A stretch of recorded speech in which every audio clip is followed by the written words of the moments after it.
मी अरुण खोडके. शिवचिंतन. हिंदुस्थानच्या भूमीवरती शेवटचे परकीय फ्रेंच होते. ते इसवी सन 1668 साली हिंदुस्थानमध्ये आले. त्याच वर्षी डिसेंबर महिन्यात त्यांनी शिवरायांच्याकडून परवाना मिळवून राजापूर येथे आपले वखार उघडले.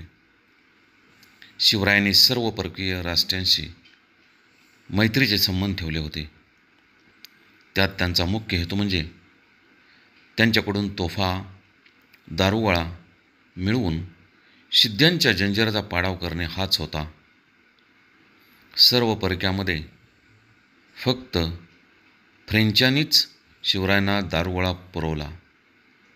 अर्थात फ्रेंच यांच्यामध्ये मैत्रीचे संबंध त्यामुळेच प्रस्थापित झाले.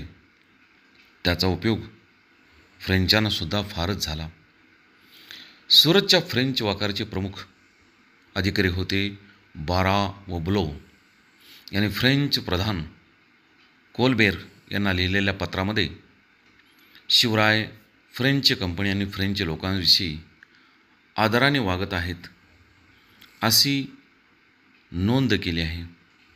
या मैत्रीचा फायदा घेऊन इसवी सन 1672 उत्तर चौल फ्रेंच विकत घेण्याबद्दल बाराने शिवरायांशी गुप्त खलबती केली होती, परंतु पैशाच्या अभावी त्यांना त्यामध्ये यश आले नाही.